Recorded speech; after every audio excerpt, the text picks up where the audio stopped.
Olá, galerinha do sexto ano A e B.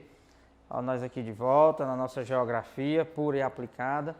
E assim, galera, como eu havia dito, é o seguinte, a correção da atividade, essa atividade proposta aí da página 50, tá certo? Muitos de vocês aí já me enviaram via WhatsApp as respostas. E aí eu dei o okzinho lá, atividade entregue e respondi, deu ok. Mas tem bastante alunos que não entregaram ainda. Então, agilizar esse processo aí, de enviar para o meu WhatsApp.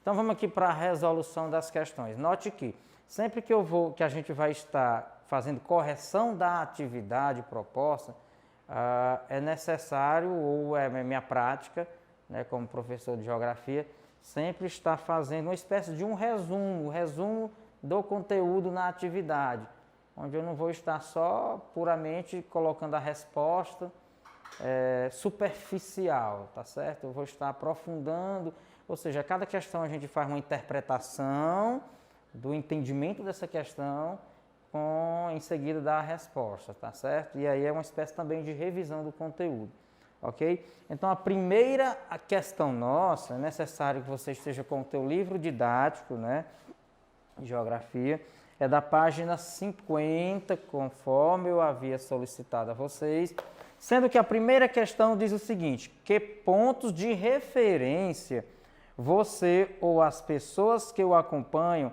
utilizam para não errar o caminho quando vão de sua moradia à escola? Bom, aí você atentar bem, o nosso conteúdo trata-se de meios de orientação, como se orientar no espaço geográfico, tá certo? No globo terrestre.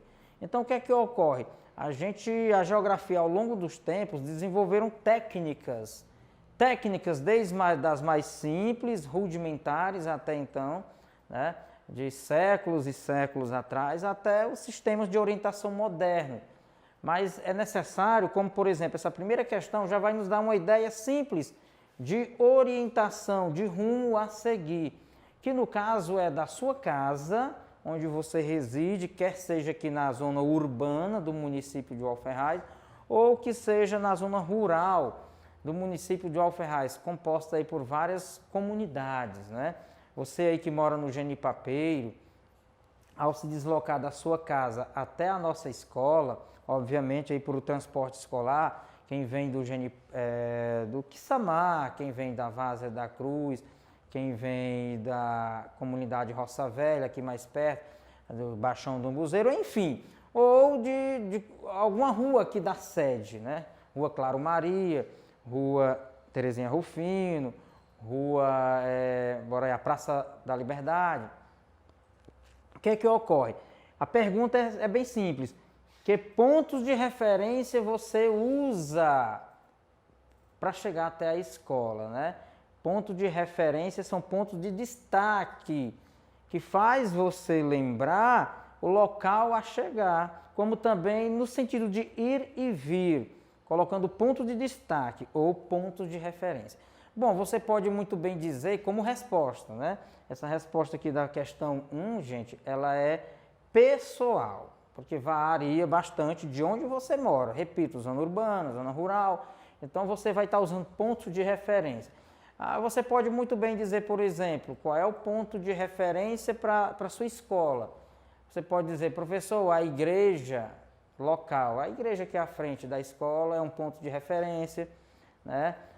A casa paroquial também aqui à frente. O que mais? A lavanderia aqui próxima, a lavanderia pública é um ponto de referência. Você pode dizer o posto de gasolina é um ponto de referência. Você pode colocar também um pouco mais distante, mas que sirva como ponto de referência o poliesportivo.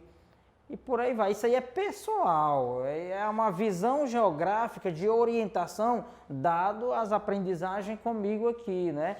Como os pontos de referência. Eu citei alguns, volto a dizer, a igreja, a praça, o hospital, poliesportivo, posto de gasolina, etc, etc. Tá certo, pessoal?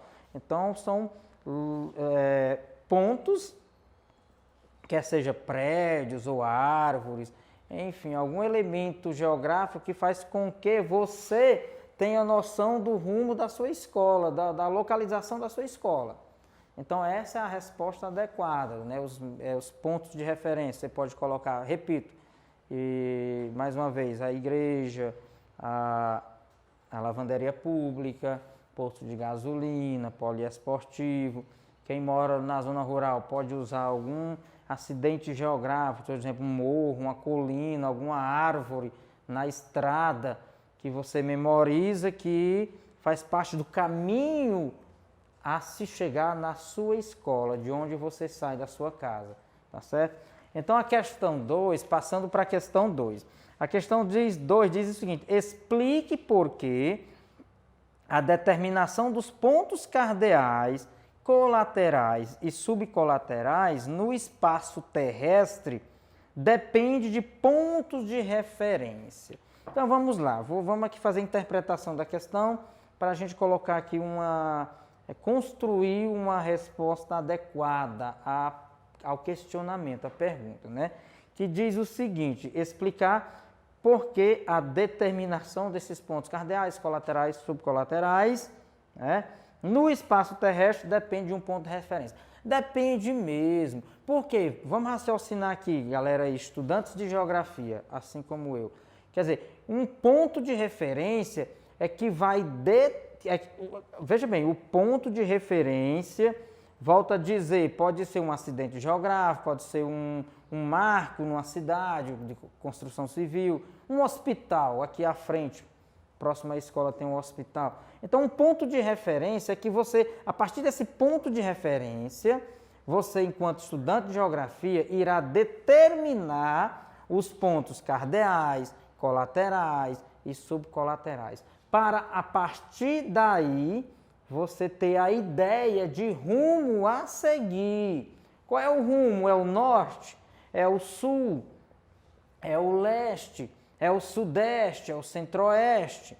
É o noroeste? Então, a ideia de rumo a seguir, na verdade, num espaço geográfico, é necessário que você, estudante de geografia, estabeleça logo esse ponto de referência, para, a partir daí, você ir determinar pontos cardeais, colaterais e subcolaterais e no final, a consequência disso tudo aí é você obter a ideia de rumo a seguir.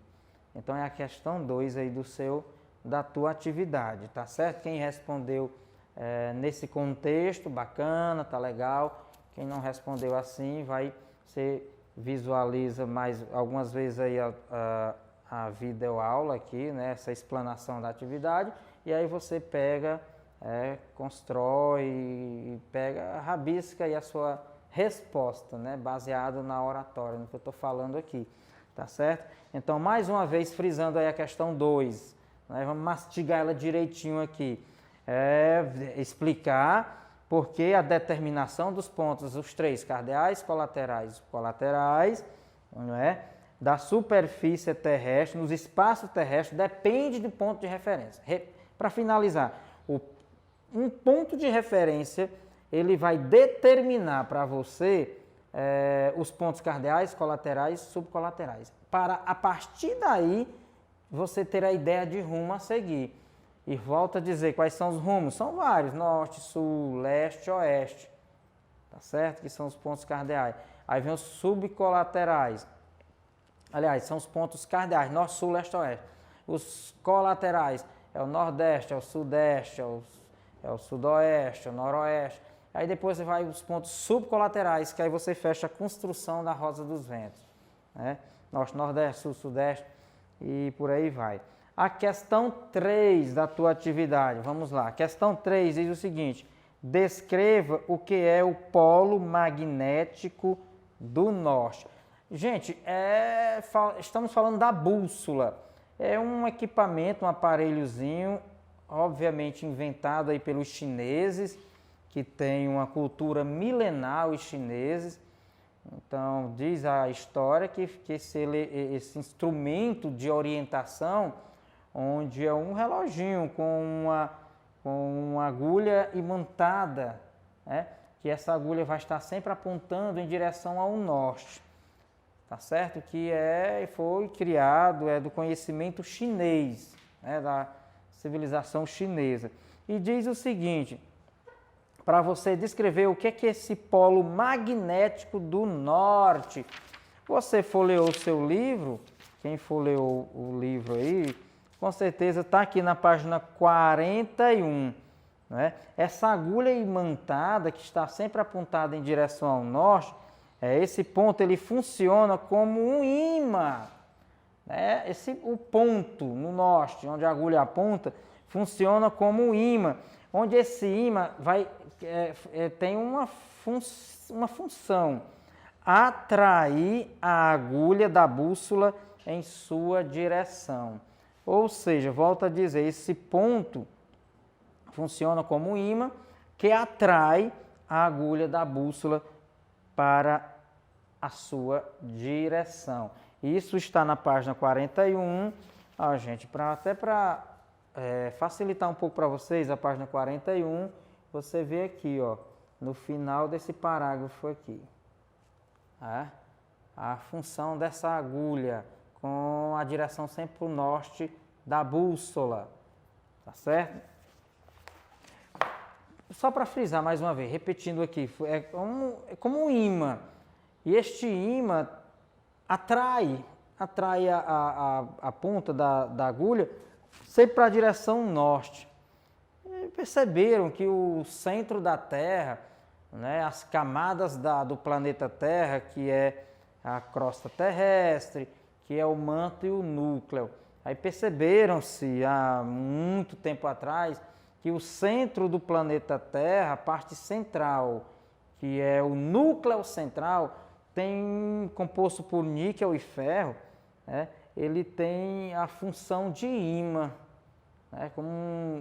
como imã, que até tem a ver com a gravidade da Terra, né? Faz com que objetos e coisas aqui na superfície da Terra, como nós aqui, essas sales, os objetos, eles não se desprendem no ar, é a força da gravidade terrestre, não é? Que o núcleo central da Terra, composto por esses minérios, tem essa função de imã, tá certo? Então a gente passa para a questão 3 da atividade aí, a questão 3, que diz o seguinte, aliás, a questão 4, observe a figura 10 da página 43 e faça o que se pede. Então você vai para a página 43, ok, a página 43. Na página 43 você tem um mapa do mundo com os paralelos e os meridianos. Aí você vai fazer a interpretação deste mapa, dizendo o seguinte, vamos para a questão 4, né? Observe, aí a letra A diz o seguinte, aponte um meridiano e um paralelo que cortam o território brasileiro. Então você vai para cá, página 43, aí a letra A do 4 diz, apontar um meridiano e um paralelo que corta o território brasileiro. Então qual é o meridiano que corta o território brasileiro? Primeiro vamos para o paralelo. Aí a resposta é, paralelo, linha do Equador. Qual é o paralelo que corta o território brasileiro? Linha do Equador. Corta sim o território brasileiro. Então você já está respondendo aí. Qual é o paralelo que corta o território brasileiro? Coloque assim, resposta. Paralelo, linha do Equador. E o meridiano que corta o território brasileiro? Coloque aí o meridiano de 40 graus. Meridiano de 40 graus. Ele corta o território brasileiro. Meridiano de 40 graus. Ok, pessoal? Então é isso. Paralelo, linha do Equador, meridiano de 40 graus. Tá certo? Então a gente vai para a letra B do exercício da questão 4, que diz, faça o mesmo em relação ao continente africano. Então você vai para o continente africano, é esse verde aqui. Então quais são os paralelos e os meridianos que cortam? São vários. Você pode continuar com a linha do Equador. Bote aí. Paralelo, linha do Equador, que corta a África, né? E pode botar também meridiano de Greenwich, que corta a África também. Então é a resposta aqui da letra B do 4. Resposta da letra B do 4. Tá certo? E aí a gente vai para a quinta questão. O que são latitude e o que são longitude? Gente, latitude, atentai bem, você vai estar ouvindo aí, vendo, obviamente vai visualizar o vídeo, então a parte aí da audição. Veja bem, o que é longitude, latitude e longitude? Latitude é a distância em graus de qualquer ponto da Terra até a linha do Equador. Isso é latitude. E o que é longitude? É também a distância em graus de qualquer ponto da Terra até o meridiano de Greenwich. E pronto. Então é só você se ligar aí no áudio aqui, né? E você coloca aí na resposta no seu caderno. A quinta questão, que são latitude e longitude. Repito, latitude, distância em graus de qualquer ponto da Terra até a linha do Equador, ok? E longitude, distância em graus de qualquer lugar da superfície da Terra até o meridiano de Greenwich. Tá certo, pessoal? Então, a gente finaliza essa primeira etapa da correção da atividade, tá certo? Depois a gente continua com as questões que ainda faltam. Forte abraço a todos.